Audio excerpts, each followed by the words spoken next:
दोस्तों आरओ यारो यानी समीक्षाधिकारी सहायक समीक्षाधिकारी सामान्य अध्ययन महत्वपूर्ण प्रश्नों के रिवीजन के क्रम में हम सॉल्व करेंगे। उत्तर प्रदेश और उत्तराखंड आरओ यारो परीक्षा के प्रीवियस ईयर्स में पूछे गए सभी महत्वपूर्ण प्रश्नों को इसमें हम चैप्टर वाइज एक क्रम से प्रश्नों को सॉल्व करेंगे और उनकी व्याख्या भी करते चलेंगे ताकि आप प्रश्नों को आसानी से समझ सकें और व्याख्या के क्रम में कुछ अन्य तथ्यों को भी तैयार कर सकें। सबसे पहले हम भारतीय इतिहास खंड को कवर करेंगे। तो आइए शुरू करते हैं। उत्तर प्रदेश लोक सेवा आयोग द्वारा आयोजित किए जाने वाले आरओ यारो परीक्षा के लिए सामान्य अध्ययन के महत्वपूर्ण प्रश्नों का रिवीजन। पहला प्रश्न दोस्तों पाषाण काल से संबंधित है। प्रश्न है कि हड्डी से निर्मित आभूषण भारत में मध्य पाषाण काल के संदर्भ में प्राप्त हुए हैं कहाँ से। ऑप्शन देखिए, सराय नाहर राय से, महदहा से, लेखहिया से या चौपानी मांडो से। तो उत्तर आपका हो जाएगा दोस्तों सराय नाहर राय और महदहा दोनों से। अगर आप देखेंगे तो इस प्रश्न के दो विकल्प ऑप्शन में सही आ रहे हैं। देखिए, मध्य पाषाण कालीन स्थल महदहा जो कि उत्तर प्रदेश के प्रतापगढ़ जिले में स्थित है, वहाँ से बड़ी मात्रा में हड्डी और सींग निर्मित उपकरण प्राप्त हुए हैं। जी.आर. शर्मा ने महदहा में 3 क्षेत्रों का उल्लेख किया है जो कि झील क्षेत्र, बूचड़खाना क्षेत्र और कब्रिस्तान निवास क्षेत्र में बटा था। बूचड़खाना संकुल क्षेत्र से ही हड्डी और सींग निर्मित उपकरण और आभूषण बड़े पैमाने पर पाए गए हैं। दोस्तों डॉक्टर जय नारायण पांडे द्वारा लिखित पुस्तक पुरातत्व विमर्श में महदहा, सराय नाहर राय और दमदमा तीनों ही स्थलों से हड्डी के उपकरण और आभूषण पाए जाने का उल्लेख है।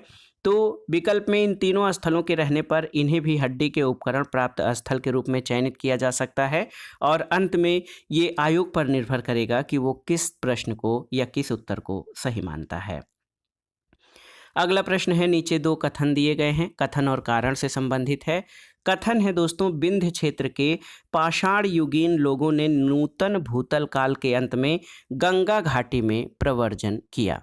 कारण है कि जलवायु परिवर्तन के कारण इस काल में शुष्कता का चरण था। तो इसमें से आपको सही विकल्प का चयन करना है, सही उत्तर बताना है। तो सही उत्तर आपका हो जाएगा दोस्तों कथन और कारण दोनों सही हैं और कारण कथन की सही व्याख्या भी करता है।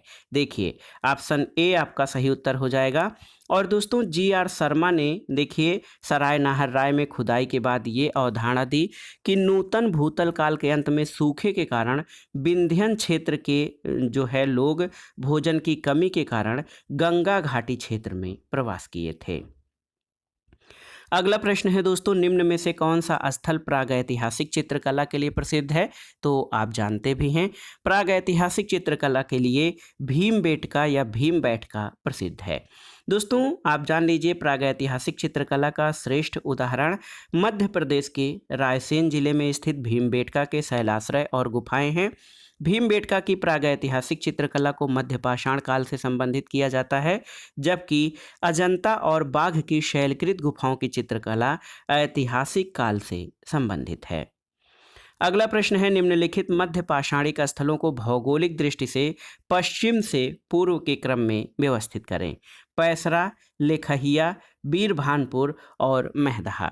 तो इनका क्रम आपको व्यवस्थित करना है पश्चिम से पूर्व की ओर। तो सबसे पश्चिम में कौन सा है आप जान लीजिए। सबसे पश्चिम का स्थल जो है दोस्तों इसमें कौन सा है, तो बहुत ही महत्वपूर्ण प्रश्न है और आपको बताना है। सबसे पश्चिम का स्थल जो है महदहा है, आप देख लीजिए प्रतापगढ़ उत्तर प्रदेश में, लेखहिया मिर्जापुर उत्तर प्रदेश में, पैसरा बिहार में और बीरभानपुर पश्चिम बंगाल में स्थित है। तो पैसरा कहाँ पर स्थित है ये आप जान लीजिए। पैसरा जो है ये बिहार में स्थित है। लेखहिया आप जानते हैं दोस्तों, लेखहिया मिर्जापुर उत्तर प्रदेश में स्थित है और बीरभानपुर वेस्ट बंगाल में है। महदहा जो है ये प्रतापगढ़ उत्तर प्रदेश में स्थित है। तो सबसे पश्चिम में हो जाएगा महदहा, उसके बाद मिर्जापुर लेखहिया, फिर पैसरा बिहार और बीरभानपुर पश्चिम बंगाल। तो सही उत्तर क्या हो जाएगा, सही उत्तर आपका हो जाएगा 4, 2, 1, 3 ऑप्शन सी सही उत्तर है। सैंधव सभ्यता से संबंधित महत्वपूर्ण प्रश्नों को देख लेते हैं। प्रश्न है कि सूची 1 का सूची 2 से सुमेलन करिए और दिए गए कूट से सही उत्तर का चयन करिए। तो यहाँ पर हड़प्पा संस्कृति और जिस नदी पर वो अवस्थित हैं उनका सुमेलन आपको करना है। तो देखिए, हड़प्पा किस नदी के तट पर विकसित हुआ है? तो हड़प्पा जो है रावी नदी के तट पर स्थित है। कालीबंगा आप जान लीजिए घग्घर नदी, लोथल तो लोथल भोगवा नदी, और रोपड़ जो है दोस्तों ये सतलज नदी। तो सही मिलान आपका क्या हो जाएगा? सही मिलान 3 2 1 4। तो विकल्प देख लेते हैं। 3 2 1 4 का विकल्प कौन सा सही है? ऑप्शन ए सही उत्तर है। एक बार फिर से देख लीजिए दोस्तों, हड़प्पा जो है रावी नदी के तट पर विकसित हुई सभ्यता है, कालीबंगा घग्घर, लोथल जो है भोगवा नदी के तट पर, और रोपड़ सतलज नदी के तट पर स्थित है। अगला प्रश्न है, विशाल स्नानागार किस पुरातत्व स्थल से पाया गया था? रोपड़, हड़प्पा, मोहनजोदड़ो या कालीबंगा? तो सही उत्तर है विशाल स्नानागार जो है ये मोहनजोदड़ो से प्राप्त हुआ है। दोस्तों आप जान लीजिए सैंधव सभ्यता के महान स्नानागार के साक्ष्य मोहनजोदड़ो पुरा स्थल से प्राप्त हुए हैं। अगला प्रश्न है दोस्तों, सिंधु घाटी सभ्यता जानी जाती है किसके लिए? अपने नगर नियोजन के लिए, मोहनजोदड़ो और हड़प्पा के लिए, अपने कृषि संबंधी कार्य के लिए, और अपने उद्योगों के लिए। तो आप जान लीजिए ये चारों ही कथन आपके सही हैं। 1 2 3 4 यानी उपर्युक्त सभी आपके सही हो जाएंगे। दोस्तों सिंधु घाटी सभ्यता की प्रमुख विशेषता उसका एक तो नगर नियोजन है। यहाँ के नगर और कस्बे एक निश्चित योजना के अनुसार बसाए गए थे।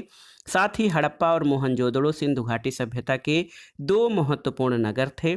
हड़प्पा नामक पूरा स्थल सबसे पहले ज्ञात होने के कारण इसको हड़प्पा सभ्यता के नाम से जाना जाता है। और कालीबंगा से कृषि संबंधी साक्ष्य और अनेक स्थल से ईंट के भट्ठे, मनके का कारखाना इत्यादि प्राप्त हुए हैं। तो ये सभी चारों ही कथन ये सिंधु सभ्यता के संबंध में सही हैं। अगला प्रश्न है, कौन सा हड़प्पीय नगर 3 भागों में विभक्त है? लोथल, कालीबंगा, धौलावीरा या सुरकोटदा?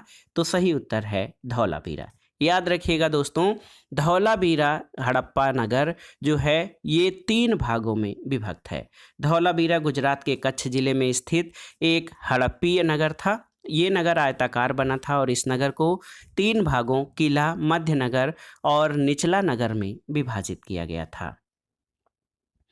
अगला प्रश्न है दोस्तों, बार बार परीक्षाओं में पूछा भी गया है कि हाथी दांत का पैमाना किस हड़प्पा नगर से मिला है? किस हड़प्पी संदर्भ में हाथी दांत का पैमाना मिला है आपको बताना है। इसमें कालीबंगा, लोथल, धौलावीरा या बनावली में? तो सही उत्तर है लोथल में। दोस्तों हड़प्पा सभ्यता भारत की प्राचीनतम सभ्यता थी। हड़प्पीय संदर्भ में हाथी दांत का पैमाना लोथल से मिला है। और आप जानते हैं लोथल कहाँ पर स्थित है? तो लोथल आपका भोगवा नदी के तट पर गुजरात में स्थित हड़प्पीय नगर है। अगला प्रश्न, सूची 1 का सूची 2 से सुमेलन करना है और दिए गए कूट से सही उत्तर का चयन करना है। इसमें आपका सूची 1 में जो है स्थल हैं और उनकी खुदाई करने वाले व्यक्तियों का सुमेलन करना है। तो हड़प्पा की खुदाई या खोज दयाराम साहनी ने 1923-24 और 1924-25 में किया था। हस्तिनापुर की खोज बीबी लाल ने किया था। तक्षशिला, दोस्तों तक्षशिला जो प्राचीन नगर है ये जॉन मार्शल के द्वारा, तो आप जान लीजिए तक्षशिला जॉन मार्शल के द्वारा, और कौशाम्बी NG मजूमदार के द्वारा। तो ये सुमेलन आपका हो जाएगा 3 4 2 और 1।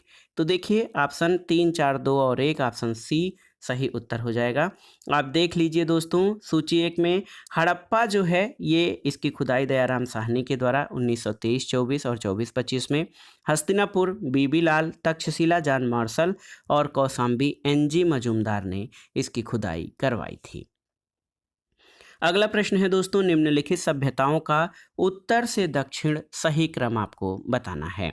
तो इसमें कौन कौन सी सभ्यताएं हैं? देखिए माया, मुइस्का, एज़टेक और इंका सभ्यताएं हैं। तो इसमें उत्तर से दक्षिण का क्रम आपको बताना है। तो आप जान लीजिए दोस्तों एज़टेक सभ्यता जो है ये जो अमेरिका के उत्तरी भाग पर था। मैसो अमेरिका के अंतर्गत मध्य से दक्षिणी मैक्सिको से लेकर Belize, Guatemala, El Salvador, Honduras, Nicaragua और उत्तरी कोस्टा रिका तक का क्षेत्र इसके अंतर्गत शामिल था। और एज़टेक सभ्यता का विस्तार मध्य मैक्सिको में, माया सभ्यता का विस्तार अमेरिका के दक्षिणी भाग यानी दक्षिणी मैक्सिको से लेकर दक्षिणी ग्वाटेमाला, उत्तरी बेलीज और अल साल्वाडोर और होंडुरास तक था। और मोइस्का सभ्यता दक्षिण अमेरिका महाद्वीप के कोलंबिया के पूर्वी भाग में विस्तृत थी, जबकि इंका सभ्यता का विस्तार दक्षिण अमेरिका के पश्चिमी भाग में, उत्तर में क्विटो से लेकर दक्षिण में सेंटियागो तक था। तो सही क्रम एज़टेक, माया, मोइस्का और इंका। एज़टेक, माया, मोइस्का और इंका ये सही क्रम हो जाएगा। ऑप्शन डी इस प्रश्न का सही उत्तर हो जाएगा। ये सभ्यताओं का उत्तर से दक्षिण की ओर सही क्रम है। अब देखिए वैदिक काल से संबंधित प्रश्न है दोस्तों। बहुत ही आसान सा प्रश्न, पहला प्रश्न है कि सबसे पुराना वेद कौन सा है? तो आप जानते हैं ऋग्वेद सबसे पुराना वेद है। ऑप्शन बी सही उत्तर हो जाएगा। दोस्तों भारतीय साहित्य में वेद सर्वाधिक प्राचीन हैं। 4 वेद हैं, ऋग्वेद, यजुर्वेद, सामवेद और अथर्ववेद। और वेदों में सर्वाधिक महत्वपूर्ण ऋग्वेद है और यही सबसे प्राचीन वेद भी माना जाता है। तो ये बहुत ही महत्वपूर्ण प्रश्न है। सबसे प्राचीन वेद ये ऋग्वेद है। अगला प्रश्न है दोस्तों, सूची 1 का सूची 2 से सुमेलन करना है और दिए गए कूट से सही उत्तर का चयन करना है। तो यहाँ पर आप देख सकते हैं दोस्तों, बहुत ही महत्वपूर्ण प्रश्न है। ऋग्वेद में स्रोत और प्रार्थनाएं दी गई हैं। यजुर्वेद में स्रोत और कर्मकांड। सामवेद जो है ये संगीतमय स्रोत है। और अथर्ववेद में तंत्र, मंत्र और वशीकरण से संबंधित जो है विचार दिए गए हैं। तो सही सुमेलन क्या हो जाएगा? सही सुमेलन यहाँ पर देखिए, ऋग्वेद स्रोत और प्रार्थनाएं, यजुर्वेद स्रोत और कर्मकांड, सामवेद संगीतमय स्रोत और अथर्ववेद तंत्र, मंत्र और वशीकरण। तो 4, 2, 1, 3 ऑप्शन ए इस प्रश्न का सही उत्तर हो जाएगा। दोस्तों आप जान लीजिए कि ऋग्वेद में स्रोत और प्रार्थनाएं वर्णित हैं। कुल 10,552 ऋचाएँ हैं ऋग्वेद में।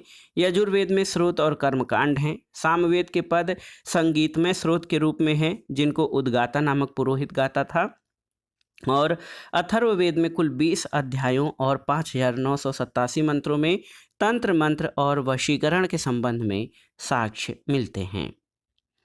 अगला प्रश्न है दोस्तों, ऋग्वेद क्या है?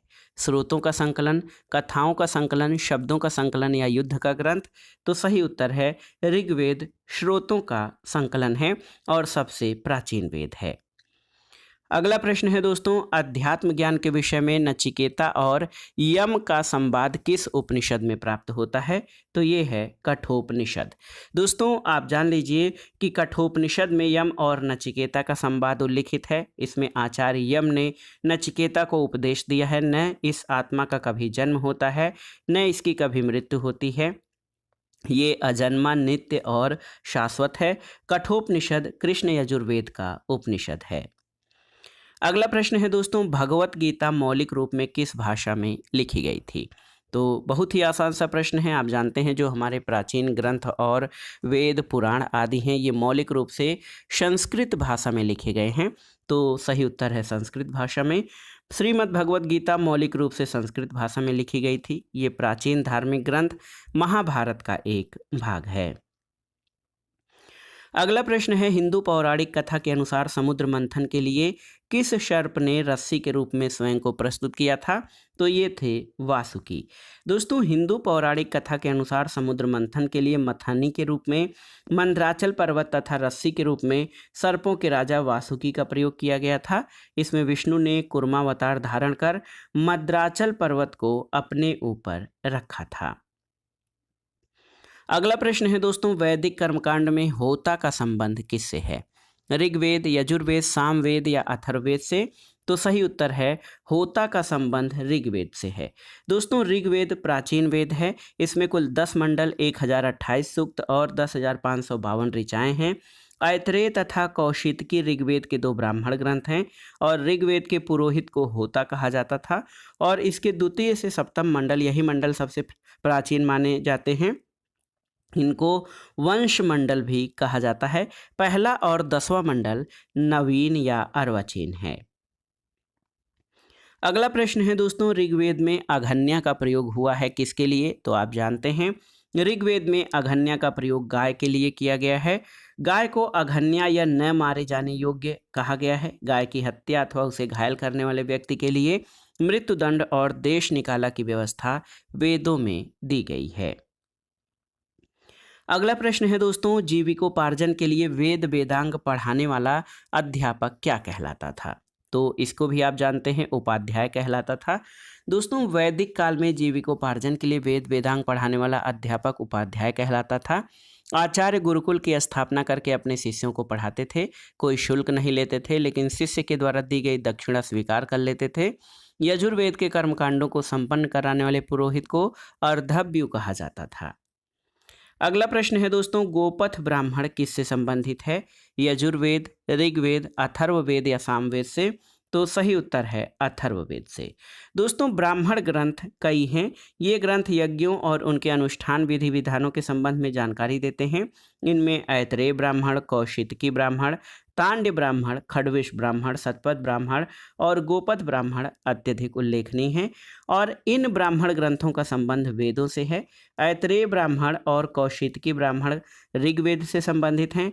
तांड्य ब्राह्मण, खडविश ब्राह्मण, पंचविश ब्राह्मण और जैमिनी ब्राह्मण सामवेद से, जबकि सतपथ ब्राह्मण यजुर्वेद से तथा गोपथ ब्राह्मण का संबंध अथर्ववेद से है। तो याद रखिएगा, गोपथ ब्राह्मण अथर्ववेद से संबंधित है।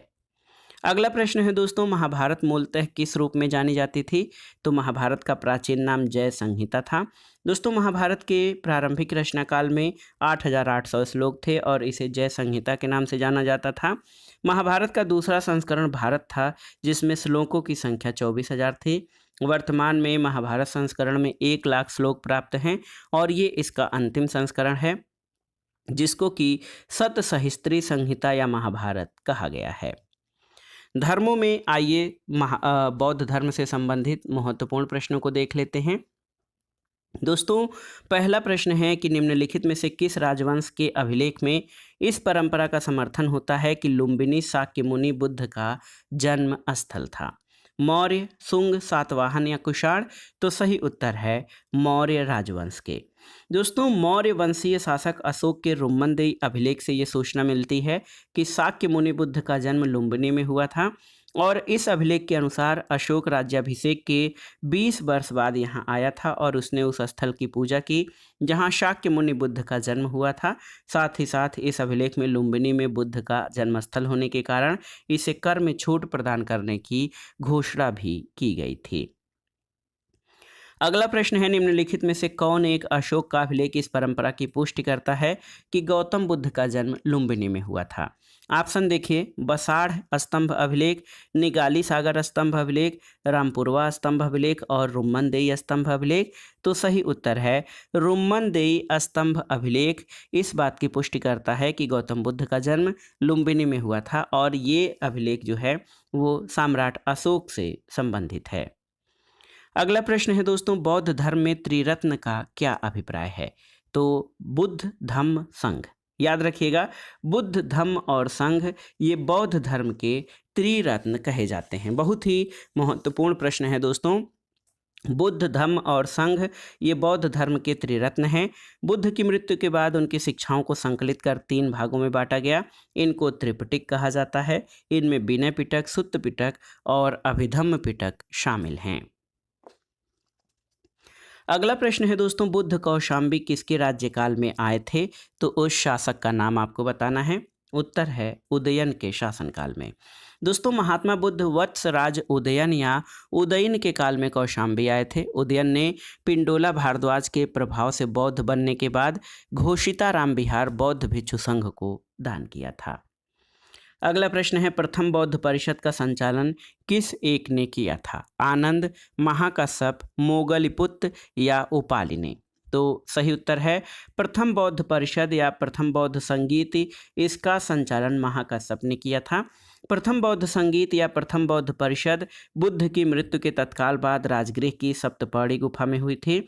इस समय मगध का शासक अजातशत्रु था। इस संगीत की अध्यक्षता महाकश्यप या महाकश्यप ने की थी। इसमें बुद्ध के प्रमुख शिष्य आनंद और उपाल भी शामिल थे। इसमें बुद्ध की शिक्षाओं का संकलन हुआ और उन्हें सुत्त पिटक और विनय नामक 2 पिटकों में विभाजित किया गया। आनंद और उपालि क्रमशः धर्म और विनय के प्रमाण माने जाते हैं। अगला प्रश्न है दोस्तों, चतुर्थ बौद्ध संगीत या परिषद कहाँ हुई थी, आपको बताना है। तो उत्तर है कनिष्क के शासनकाल में।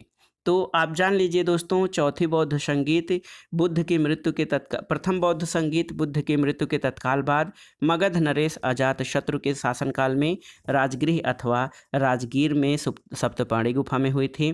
द्वितीय बौद्ध संगीत कालाशोक के शासनकाल में बुद्ध की मृत्यु के 100 वर्ष बाद वैशाली में हुआ। तृतीय बौद्ध संगीत मौर्य सम्राट अशोक के शासनकाल में पाटलिपुत्र में हुआ था। और चतुर्थ बौद्ध संगीत कनिष्क के शासनकाल में कुंडल वन कश्मीर में संपन्न हुई। इसके अध्यक्ष वसुमित्र और उपाध्यक्ष अश्वघोष थे। अगला प्रश्न है दोस्तों, द्वितीय बौद्ध समिति का आयोजन कहाँ किया गया था।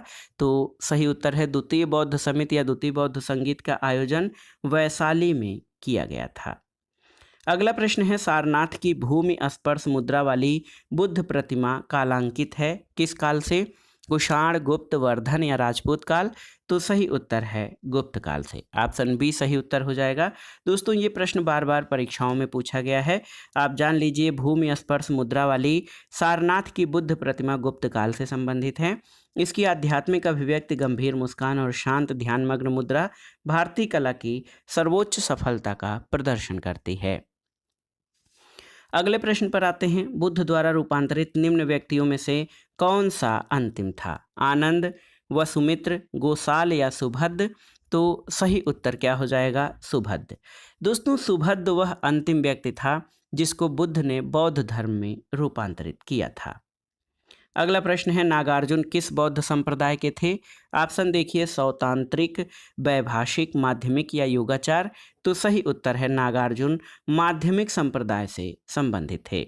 माध्यमिक या शून्यवाद मत के प्रवर्तक नागार्जुन हैं। इनकी प्रसिद्ध रचना माध्यमिक कारिका है। इसे सापेक्षवाद भी कहा जाता है, जिसके अनुसार प्रत्येक वस्तु किसी न किसी कारण से उत्पन्न हुई है और वह उन पर निर्भर है। नागार्जुन ने प्रतीत्य समुत्पाद को ही शून्यता कहा है। अगला प्रश्न है, निम्नांकित कथनों को विचार करें और चैत्य तथा बिहार में क्या अंतर है इसे चुनें। तो चैत्य क्या होता है। दोस्तों चैत्य जो है ये क्या है, पूजा स्थल होता है, जबकि बिहार निवास स्थान होता है। तो ऑप्शन बी आपका सही उत्तर हो जाएगा। चैत्य और बिहार बौद्ध धर्म से संबंधित हैं।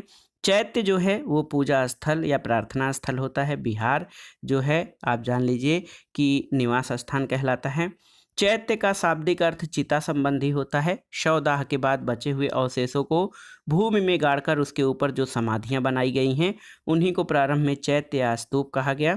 इन समाधियों में महापुरुषों के धातु अवशेष सुरक्षित थे, इसलिए चैत्य उपासना के केंद्र बन गए। कालांतर में बौद्धों ने इन्हें अपनी उपासना का केंद्र बना लिया और चैत्य गृहों के समीप ही भिक्षुओं के रहने के लिए आवास बनाए गए, जिनको कि विहार कहा गया। अगला प्रश्न है दोस्तों, सप्तपर्णी गुफा कहाँ पर स्थित है। तो आप जानते हैं सप्तपर्णी गुफा राजगीर या राजगृह में स्थित है, जो बिहार के नालंदा जिले में एक शहर है। राजगीर की बैभरा पहाड़ियाँ पर सप्तपर्णी गुफा स्थित है। अगला प्रश्न है दोस्तों, हीनयान अवस्था का विशालतम और सर्वाधिक विकसित शैलकृत चैत्य गृह कहाँ पर स्थित है। पीतलखोरा में, जुन्नार में, कारले में या बेडसा में। तो सही उत्तर है कारले। कारले का चैत्य आप जानते हैं ये हीनयान अवस्था का विशालतम और सर्वाधिक विकसित शैलकृत चैत्य गृह है और ये महाराष्ट्र राज्य में स्थित है। अगला प्रश्न है दोस्तों, वल्लभी विश्वविद्यालय कहाँ पर स्थित था। तो ये गुजरात में था। आप जान लीजिए वल्लभी गुजरात के काठियावाड़ क्षेत्र में आधुनिक वल नामक स्थान पर स्थित पश्चिम भारत में शिक्षा और संस्कृति का प्रमुख केंद्र था। तो याद रखिएगा वल्लभी गुजरात राज्य में स्थित विश्वविद्यालय था। अगला प्रश्न है दोस्तों, सूची 1 का सूची 2 से सुमेलन करना है और दिए गए कूट के आधार पर सही उत्तर का चयन करना है। तो यहाँ पर आप देखिए आचार्य लकुलिश का संबंध, तो ये आचार्य लकुलिश का संबंध पाशुपत संप्रदाय से है। नागार्जुन का संबंध शून्यवाद से है। भद्रबाहु ये जैन धर्म से संबंधित हैं और मक्खली गोशाल का संबंध ये आजीवक संप्रदाय से है। तो 3, 2, 4 और 1 विकल्प देखते हैं दोस्तों। 3, 2, 4 और 1 ऑप्शन बी इस प्रश्न का सही उत्तर हो जाएगा। बौद्ध धर्म के बाद आइए जैन धर्म से संबंधित प्रश्नों को देखते हैं। दोस्तों पहला प्रश्न है कि निम्नांकित तीर्थंकरों पर विचार कीजिए और उनको सही कालानुक्रम के अनुसार व्यवस्थित कीजिए। तो यहाँ पर देखिए अभिनंदन, विमलनाथ, मुनि सुब्रत नाथ और पद्म प्रभु। तो इसमें जो सही क्रम होगा वो हो जाएगा सबसे पहले अभिनंदन, उसके बाद आ जाएंगे पद्म प्रभु और फिर उसके बाद विमलनाथ और सबसे लास्ट में मुनि सुब्रत नाथ। तो सही क्रम क्या हो जाएगा? सही क्रम आपका हो जाएगा दोस्तों 1, 4, 2 और 3। विकल्प देखते हैं 1, 4, 2 और 3 ऑप्शन ए सही उत्तर हो जाएगा। और विस्तार से आप अगर जो देखेंगे तो आप देख लीजिए कि जैन धर्म में कुल 24 तीर्थंकर माने जाते हैं जिन्होंने समय समय पर जैन धर्म का प्रचार प्रसार किया। और जैन धर्म के प्रथम तीर्थंकर भगवान ऋषभ देव थे, अजितनाथ दूसरे, संभवनाथ तीसरे, चौथे अभिनंदन, पांचवें सुमतिनाथ, छठवें पद्म प्रभु, सातवें सुपार्श्वनाथ, आठवें पे चंद्रप्रभ, नौवें पर पुष्पदंत, 10वें पर शीतलनाथ, श्रेयांसनाथ 11वें, वासुपूज्य 12वें, विमलनाथ 13वें, अनंतनाथ 14वें, धर्मनाथ 15वें, शांतिनाथ 16वें, कुंथुनाथ 17वें और अरनाथ 18वें, मल्लीनाथ 19वें, मुनि सुब्रत 20वें, नेमिनाथ 21वें, नमिनाथ 21वें, नेमिनाथ या अरिष्ट नेमि 22वें, 23वें तीर्थंकर पार्श्वनाथ और 24वें भगवान महावीर स्वामी थे। तो जैन धर्म के कुल जो जान लीजिए 24 तीर्थंकर हुए हैं। प्रथम तीर्थंकर ऋषभ देव थे, 23वें पार्श्वनाथ और 24वें और अंतिम तीर्थंकर महावीर स्वामी थे। अगला प्रश्न है दोस्तों सूची 1 का सूची 2 से सुमेलन करिए और दिए गए कूट से सही उत्तर का चयन करिए। तो स्थल और संबंधित तीर्थंकर श्रावस्ती। दोस्तों श्रावस्ती जो है ये संभवनाथ से संबंधित है।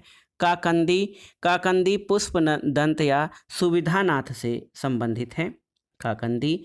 और अयोध्या का संबंध भगवान ऋषभ देव से है या ऋषभनाथ। और पभोषा का संबंध पद्म प्रभु से है। तो सही मिलान हो जाएगा 4, 3, 1 और 2। तो यहाँ विकल्प देखते हैं 4, 3, 1 और 2 ऑप्शन सी सही उत्तर हो जाएगा। अगला प्रश्न है दोस्तों भगवान महावीर स्वामी को किस नदी के तट पर ज्ञानोदय प्राप्त हुआ था? स्वर्णसिक्ता, पलाशनी, गंगा या ऋजुपालिका? तो सही उत्तर है ऋजुपालिका नदी के तट पर। दोस्तों जैन धर्म में पूर्ण ज्ञान के लिए कैवल्य शब्द का प्रयोग किया गया है। भगवान महावीर स्वामी को 12 वर्षों की कठोर तपस्या और साधना के पश्चात जिम्भृग ग्राम के समीप ऋजुपालिका नदी के तट पर एक शाल वृक्ष के नीचे कैवल्य या पूर्ण ज्ञान प्राप्त हुआ था। फलतः वे केवलिन कहलाए थे। तो याद रखिएगा भगवान महावीर स्वामी को ऋजुपालिका नदी के तट पर साल वृक्ष के नीचे ज्ञान प्राप्त हुआ था। अगला प्रश्न है दोस्तों उत्तर प्रदेश में बौद्ध और जैनियों दोनों की प्रसिद्ध तीर्थस्थली क्या है? तो ये है कौशाम्बी। दोस्तों कौशाम्बी नगर जैन और बौद्ध दोनों की प्रसिद्ध तीर्थस्थली है। भगवान बुद्ध ने इस नगर में जाकर कई बार धर्मोपदेश दिया और लोगों को अपना शिष्य बनाया। यहाँ अनेक विहार थे। घोषिताराम विहार सबसे महत्वपूर्ण था जिसका निर्माण श्रेष्ठ घोषित ने करवाया था। और कौशाम्बी में जैनों का प्रमुख तीर्थस्थल प्रभासगिरी है जो 6वें तीर्थंकर पद्म प्रभु से संबंधित है। शैव और भागवत धर्म से संबंधित प्रश्नों को देखते हैं। नयनार कौन थे? शैव, शाक्त, वैष्णव या सूर्योपासक? आपको बताना है कि नयनार कौन थे। तो सही उत्तर आपका हो जाएगा नयनार शैव धर्म के उपासक थे। आप जान लीजिए कि पूर्व मध्यकाल में भक्ति भावना का प्रचार प्रसार दक्षिण भारत में विशेषकर तमिल भाषी क्षेत्र में हुआ था। तमिल भाषी क्षेत्र में भक्ति भावना को लोकप्रिय बनाने में 2 संप्रदायों की भूमिका रही। भगवान विष्णु की उपासना करने वाले विष्णु भक्त अलवार संत और शिव की उपासना करने वाले नयनार संत कहलाए थे। इन्होंने ईश्वर के प्रति व्यक्तिगत प्रेम और समर्पण से मोक्ष प्राप्ति का मार्ग बताया और जाति प्रथा और इसकी कठोरता का विरोध किया था। अगला है दोस्तों नयनार कौन थे? तो नयनार जो है वो शैव धर्मानुयायी थे। ऑप्शन बी आपका सही उत्तर है। तीसरा है भागवत संप्रदाय में भक्ति के कितने रूपों की व्याख्या की गई है, तो आप जान लीजिए भक्ति के 9 रूप हैं वर्णित हैं भागवत संप्रदाय में। दोस्तों भागवत संप्रदाय में मोक्ष प्राप्ति के लिए नवधा भक्ति जो है इसको मान्यता दी गई है, जिसमें भक्ति के 9 रूपों का वर्णन किया गया है। अगला प्रश्न है दोस्तों, बेस नगर अभिलेख का हेलियोडोरस कहाँ का निवासी था? पुष्कलावती, तक्षशिला, साकल या मथुरा? तो सही उत्तर है तक्षशिला। दोस्तों आप जान लीजिए कि भागवत धर्म से संबंधित जो प्रथम उपलब्ध प्रस्तर स्मारक है विदिशा बेसनगर का गरुड़ स्तंभ है। इससे पता चलता है कि तक्षशिला के यवन शासक एंटियाक्लीड्स का राजदूत हेलियोडोरस ने भागवत धर्म ग्रहण किया और इस स्तंभ की स्थापना करवाकर उसकी पूजा की थी। इस पर उत्कीर्ण लेख में हेलियोडोरस को भागवत तथा वासुदेव को देव देवस अर्थात देवताओं का देवता कहा गया है। अगला प्रश्न है, विष्णु के किस अवतार को सागर से पृथ्वी का उद्धार करते हुए अंकित किया जाता है? कच्छप, मत्स्य, वाराह या नृसिंह? तो सही उत्तर है वाराह अवतार को। दोस्तों भगवान विष्णु ने दैत्य राजा हिरण्याक्ष का वध करने के लिए वाराह रूप धारण किया था और उसके चंगुल से पृथ्वी को छुड़ाया था। पौराणिक चित्रों में वाराह भगवान पृथ्वी को अपने दांतों के ऊपर संतुलित कर सागर से निकलते हुए दर्शाए गए हैं। अगला प्रश्न है दोस्तों, पुरी में रथ यात्रा किसके सम्मान में निकाली जाती है? भगवान राम, भगवान विष्णु, भगवान जगन्नाथ या भगवान शिव? तो सही उत्तर है भगवान जगन्नाथ के। दोस्तों आप जान लीजिए कि पुरी में जो रथ यात्रा है भगवान जगन्नाथ के जो है सम्मान में निकाली जाती है और ये आयोजन प्रतिवर्ष आषाढ़ माह के शुक्ल पक्ष की द्वितीया में ओडिशा के पुरी में भगवान जगन्नाथ या कृष्ण के सम्मान में निकाली जाती है। अगला प्रश्न है दोस्तों, राजा नंद का उल्लेख करने वाला अभिलेखी प्रमाण कौन सा है? तो उत्तर है खारवेल का हाथी गुम्फा अभिलेख। दोस्तों आप जान लीजिए कि कलिंग के चेद वंश का सबसे प्रतापी शासक खारवेल था। इसके विषय में जानकारी का प्रमुख स्रोत इसका हाथी गुम्फा अभिलेख है। नंद वंशीय शासक महापद्म नंद द्वारा कलिंग में नहर खुदवाए जाने का उल्लेख इस अभिलेख में किया गया है, यानी यह नहरों की जानकारी देने वाला प्रथम अभिलेखी साक्ष्य है। इस अभिलेख में जैन भिक्षुओं को ग्राम दान में दिए जाने का उल्लेख है। साथ ही इस अभिलेख से ये भी पता चलता है कि खारवेल ने दक्षिण के 3 राज्यों चोल, चेर और पांड्यों को पराजित किया था। अगला प्रश्न है दोस्तों, मगध का कौन सा सम्राट अपरो परशुराम के नाम से जाना जाता था? बिंदुसार, अजातशत्रु, कालाशोक या महापद्म नंद? तो सही उत्तर है महापद्म नंद। मगध पर शिशुनाग वंश के बाद नंद वंश का शासन स्थापित हुआ और नंद वंश का संस्थापक महापद्म नंद अथवा उग्रसेन था। पुराणों में महापद्म नंद को सर्वछत्रांतक और अपरो परशुराम कहा गया है। अगला प्रश्न है दोस्तों, देखिए गौतम बुद्ध के समय का प्रसिद्ध वैद्य जीवक किसके दरबार से संबंधित था? बिंबिसार, चंडप्रद्योत, प्रसेनजित या उदयन? तो सही उत्तर है बिंबिसार। दोस्तों आप जान लीजिए कि गौतम बुद्ध के समय का प्रसिद्ध वैद्य जीवक ये बिंबिसार के दरबार से संबंधित था।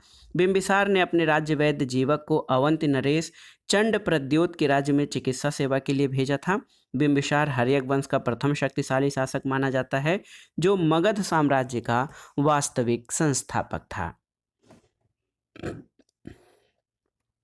अगला प्रश्न है, निम्नलिखित में से कौन सा सही सुमेलित नहीं है आपको बताना है? अंग चंपा, कौशल अहिच्छत्र, वत्स कौशाम्बी और मत्स्य विराटनगर? तो सही उत्तर है कौशल अहिच्छत्र। ये आपका सही सुमेलित नहीं है क्योंकि कौशल महाजनपद की राजधानी साकेत और श्रावस्ती थी। उत्तरी पंचाल की राजधानी अहिच्छत्र, दक्षिणी पंचाल की राजधानी काम्पिल्य थी। जो है अंग प्रदेश या अंग महाजनपद की राजधानी चंपा, वत्स की कौशाम्बी और मत्स्य की विराटनगर थी। अगला प्रश्न है दोस्तों, चंपा किस महाजनपद की राजधानी थी? तो आप जानते हैं अंग महाजनपद की राजधानी चंपा थी और बिहार के वर्तमान भागलपुर और मुंगेर के जिले अंग महाजनपद के अंतर्गत थे। इसकी राजधानी चंपा थी। महाभारत और पुराणों में चंपा का प्राचीन नाम मालिनी प्राप्त होता है और दीर्घ निकाय के अनुसार इस नगर का निर्माण की योजना वास्तुकार महागोविंद के द्वारा बनाई गई थी। अगला प्रश्न है, निम्नलिखित में से कौन सा एक सही सुमेलित नहीं है? कंबोज, राजपुर हाटक, ये सही सुमेलित है। अश्मक पोतन या पोटिल, सही सुमेलित है। शूरसेन कौशाम्बी, सही सुमेलित नहीं है। कौशल श्रावस्ती, सही सुमेलित नहीं है, सही सुमेलित है। तो दोस्तों शूरसेन की राजधानी कौशाम्बी नहीं बल्कि शूरसेन की राजधानी मथुरा थी।